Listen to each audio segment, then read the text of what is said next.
Se você pensa que prova é uma situação que mostra superioridade do espírito e expiação é um castigo divino, onde o espírito deve pagar o seu débito com a lei de Deus, realmente você não sabe o que é prova e expiação.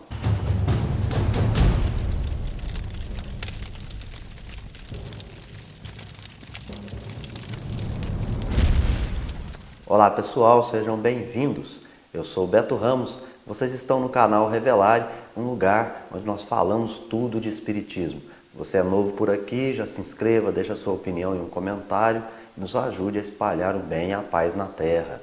Nosso desafio dessa quinta-feira é ensinar para você o que é prova e expiação segundo Allan Kardec.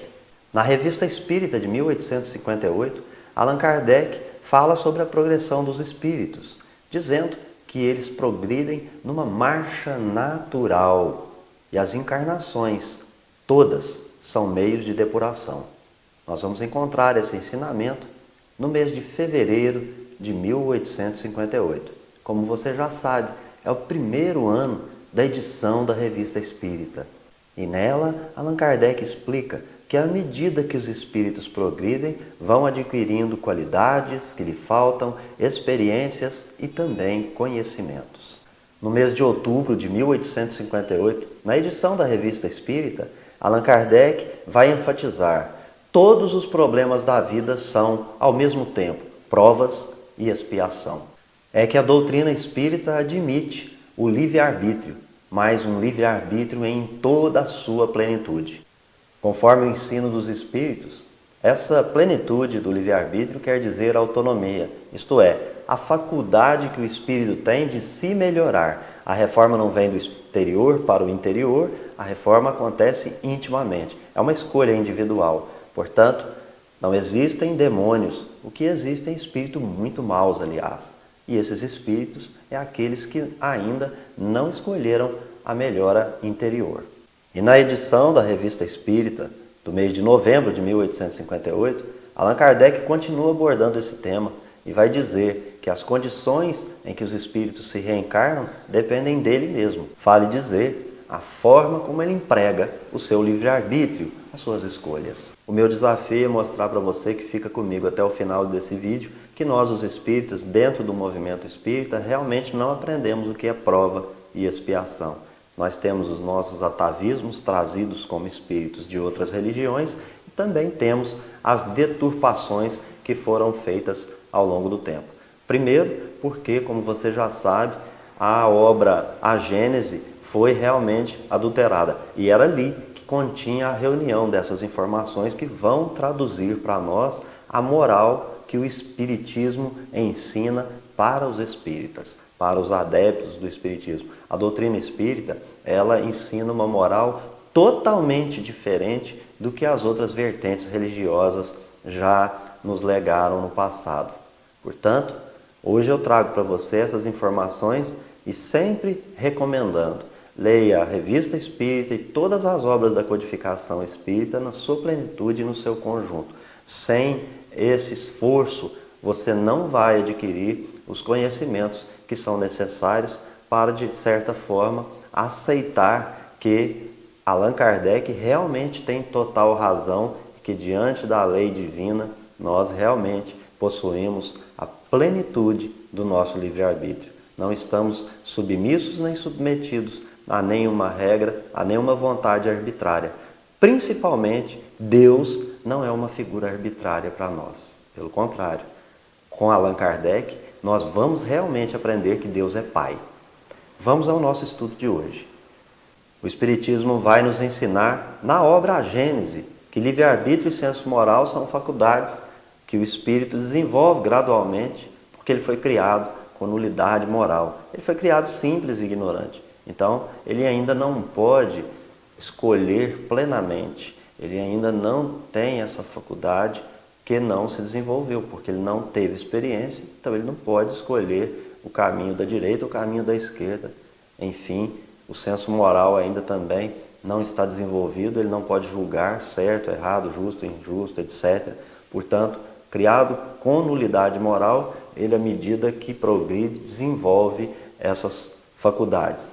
Obviamente, ele repete, ou seja, reencarna, né? Repete essas experiências aqui no orbe, até que então ele passa a desenvolver a sua inteligência. E nós vamos então agora falar para você, segundo a obra A Gênese, aquela original, como é esse processo. Então, primeiro o espírito começa a se elaborar para a vida, então ele tem só instinto. Quando ele está nessa fase, ele busca apenas e tão somente a sobrevivência. Sofre então total influência da matéria. E é nesse período do instinto que ele desenvolve paixões e hábitos. À medida que ele se desenvolve, surge a inteligência. Em algum momento, ele tomará consciência de si mesmo, mas ainda conservando aquelas paixões e hábitos que ele adquiriu no período do instinto. A inteligência continua se desenvolvendo e ali origina-se, nasce o senso moral. O senso moral que vai se desenvolver nesse indivíduo ainda não está buscando o bem moral. Esse senso moral vai estar relacionado apenas com a matéria. O bem moral, mais tarde, vai estar relacionado com o espírito. Mas ainda, esse espírito que está encarnado, inteligente, tendo consciência de si, começa a pensar no coletivo. O senso moral, ele vai olhar para o outro, olhar para si e começa a fazer escolhas. Bom, mais tarde ele desenvolveu o que nós vamos conhecer como vontade, aquele botãozinho de liga e desliga, aquele botão que faz com que a gente fique inerte ou que a gente se movimente. Na verdade, a vontade, ela é diferente do desejo. Quando eu tenho paixões e hábitos, eu uso o desejo. Quando a vontade está dominando, é porque agora eu tenho livre-arbítrio, eu faço o julgamento e eu escolho me movimentar em direção a algo ou ficar inerte. E, portanto, eu vou ceder ou não às paixões e aos hábitos que eu tenho. E aí Allan Kardec vai dizer que o sinal de evolução de um espírito é quando as paixões estão sendo dominadas pela vontade. Mas então, por que é que essas paixões devem ser dominadas? E nós vamos buscar responder essa questão com os conhecimentos que nós vamos compartilhando aqui durante esse vídeo. Bom, se você acompanhou a ideia até esse momento, nós vamos imaginar que quando o indivíduo estava naquele período de paixões e de hábitos, mas principalmente no período em que ele já está desenvolvendo a inteligência, ou seja, a inteligência aumenta e o instinto enfraquece. Nesse período, a busca individual é pelo bem-estar. O indivíduo, o espírito, busca prazer e busca utilidade. O prazer é objeto da paixão e a utilidade é objeto do interesse. O indivíduo, buscando prazer e utilidade, vai gerar um conjunto de ações que vão superar aquela necessidade de sobrevivência individual que ele tinha quando havia somente a influência do instinto. Agora, esse conjunto de ações podem gerar ações boas e más ações, mas não há clareza ainda, porque o senso moral ele se desenvolve sim junto com a inteligência, mas não na mesma velocidade. E ainda nesse período, como dissemos, o bem moral ainda está distante. O indivíduo que busca prazer e utilidade nada mais faz do que atender ao interesse pessoal. E cada um de nós possuímos, numa coletividade, um interesse próprio para satisfazer. E aí que se cria o conflito, porque uma ação boa para mim pode se tornar uma ação muito nociva para você e vice-versa. O bem moral está longe, reina o interesse pessoal. Qual é a solução para esse conflito? Cria-se então um sistema de recompensa e punição. É a chamada moral heterônoma ensinada pelos teólogos. Significa dizer que uma ação boa você tem uma recompensa, uma ação má você tem uma punição. E a moral é de quem? Ela é externa porque ela é uma obra da vontade arbitrária de Deus. No entanto, cria-se a figura de um mediador, porque é alguém que externamente, em relação ao indivíduo, a moral é algo interno, externo é quando alguém diz algo do seu próprio pensamento, então cria-se regras e nós devemos seguir naquelas regras daqueles mediadores da vontade arbitrária de Deus. Então, nessa moral heterônoma, nos ensinou que numa ação boa nós vamos para o céu, promovendo uma ação má, nós vamos para o inferno. Sistema de recompensa e punição. Bom, mas e o Espiritismo? Ele aceita esse tipo de moral? Pois é isso que foi retirado, foi adulterado da obra A Gênese e nós vamos então buscar restaurar. A moral espírita vai nos ensinar que o bem moral aponta para a lei que regula a atividade humana. O princípio da ação humana, o que move o indivíduo, é o dever. Pensando nisso, nós começamos a observar pais de família, mães, pessoas na sociedade. De modo geral, a sociedade ela flui, ela funciona, porque cada um se move por conta desse princípio que é o dever. O indivíduo pensa e age pelo ato do dever. Isso é o que ensinam os espíritos e é o que nos ensina a doutrina espírita. Mas o que é esse ato do dever? Segundo Allan Kardec, esse ato está fundado na natureza moral do espírito e trata-se de um ato livre, consciente, racional da vontade que é transformado em hábito. Esse hábito torna-se uma virtude, porque ele passa a ser repetido sem nem o espírito observar que ele está escolhendo fazer. Ele apenas repete. E como é um ato do dever, é uma virtude. A gente aprendeu no Livro dos Espíritos que existem virtudes que nós desconhecemos. Elas são virtudes diante de Deus, mas nós, como encarnados, nem damos bola para isso. Mas para facilitar, Allan Kardec deu um exemplo melhor e vai falar de justiça e caridade. Ali ele diz assim: a justiça, você faz o que a lei manda. A lei manda eu respeitar o direito de outrem. Você vai lá e respeita. Porém, a determinação é exterior a você. Mas e a caridade? A caridade você escolhe fazer. A caridade você não reconhece regras e nem limites. Veja, por exemplo, a Fraternidade Sem Fronteiras, que está atuando aí em vários lugares. Verifique se eles estão respeitando as fronteiras, se eles não estão quebrando as fronteiras geográficas e também do preconceito. Porque esse ato é um ato do dever que está fundamentado na liberdade, está de acordo com o livre-arbítrio. A vontade do indivíduo escolhe fazer o que é certo, o que é justo e o que é bom. Ele evoluiu espiritualmente. E para a gente caminhar para as provas e expiações, não nos esqueçamos que o Espiritismo nos ensinou como se dá o processo evolutivo. Grosso modo, a inteligência se desenvolve e o instinto enfraquece, a inteligência está dominando a matéria, mais tarde a inteligência que raciocina, usa o livre-arbítrio, e o livre-arbítrio é o que vai atrair a responsabilidade. Quando o livre-arbítrio é utilizado pelo raciocínio daquela inteligência humana, ele vai atrair a responsabilidade. Não nos esqueçamos que paixões e vícios nasceram com o instinto de conservação, mas o senso moral tem origem na vida intelectual, é daquele que pensa, que usa a razão, que usa o livre-arbítrio para fazer as escolhas. Como é que fica a questão do espiritismo e do mal moral? Vamos nos lembrar que num primeiro momento, a partir do surgimento da inteligência para o ser, ele passa a melhorar as condições materiais da sua existência. Ele usou uma escolha e decidiu promover essas alterações.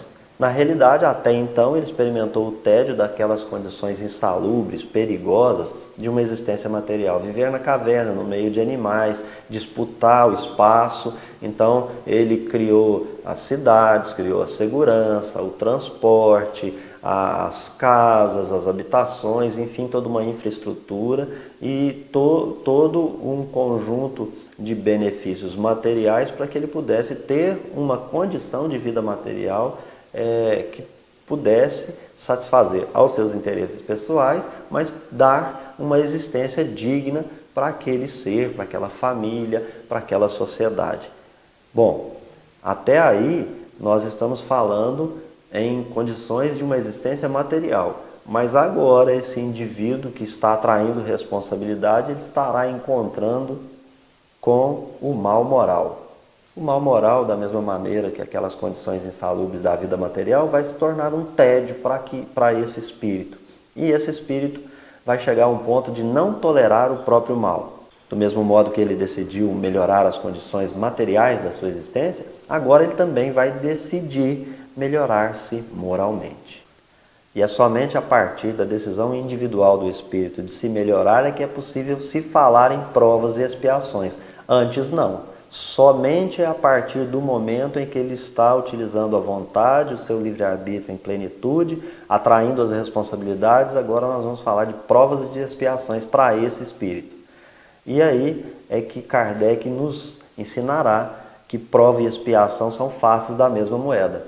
Primeiramente é uma expiação porque é consequência de uma falta. E é prova em relação ao proveito que eu tiro dessa expiação que eu estou sofrendo.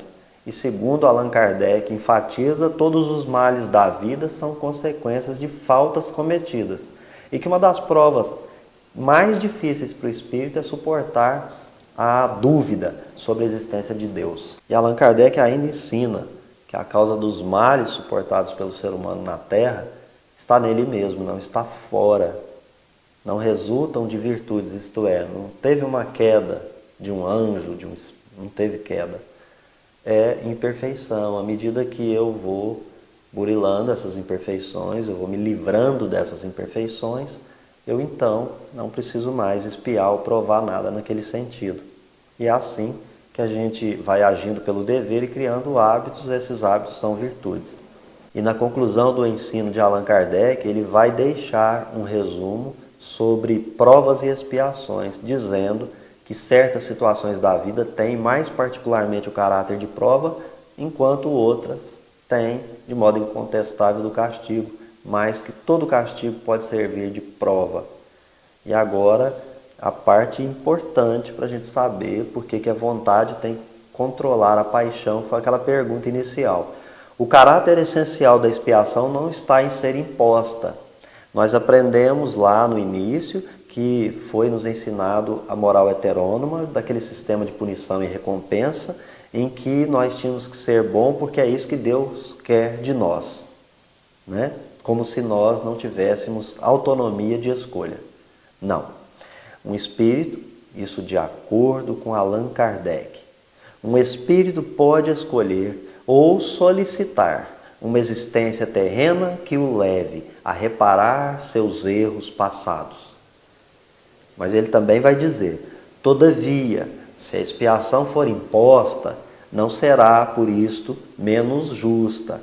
Toda expiação é sempre consequência de uma falta cometida, conforme o livro O Céu e o Inferno de Kardec. Nós vamos encontrar isto lá no Código Penal da Vida Futura. Por isso que está tudo ali em consonância com o conjunto da obra da codificação. Mas nessa conclusão pode ficar uma pulguinha na sua orelha aí com relação a essa questão da expiação imposta. Uma encarnação pode ser compulsória? Sim, mas para Allan Kardec não é menos justa. Por quê? Todos nós desenvolvemos coletivamente, todos juntos, no passo do mais lento. E é necessário que em algum momento a gente tenha que se encontrar. Então aquele espírito que está lá renitente, não quer reencarnar, mas há uma necessidade para que todos possam ter as mesmas oportunidades de reparar, então, em algum momento, há uma imposição para esse e para aquele. Mas nunca, nunca fundado em capricho. Sempre vendo a falta cometida pelo espírito. Sempre como consequência. Portanto, o que é importante enfatizar aqui nesse finalzinho é que, para Allan Kardec, o essencial da expiação, na sua característica mais importante, não é que ela é imposta, ela é escolhida, solicitada. O uso da autonomia, o ato do dever que move a ação humana, onde o indivíduo escolhe a existência terrena para que ele possa reparar erros passados. Aí está a beleza da moral autônoma, aquela moral que é construída pela escolha própria e individual. O espírito quer ser bom. E para a gente concluir o nosso estudo de hoje, junto com Allan Kardec, provas e expiações revelam a existência ou a ausência de uma qualidade da alma. E Allan Kardec enfatiza o resultado tanto da prova quanto da expiação, ou qualquer outro nome que lhe queira atribuir. Chame o que você quiser, é sempre o mesmo, melhoramento. Para Allan Kardec, nós vimos que, junto com a obra O Céu e o Inferno, o processo referente a provas e expiações tem a ver com o espírito reconhecendo a culpa, se arrependendo, reparando, expiando, enfim. Esse foi o nosso vídeo de hoje. Eu espero que você tenha recebido essas informações e que possa estudar na sua casa espírita, ir para as revistas, ir para a obra Gênesis, o livro O Céu e o Inferno, fazer um conjunto de todo esse ensinamento aí, juntamente com o livro dos Espíritos, e que você vai ter aí um bom resultado.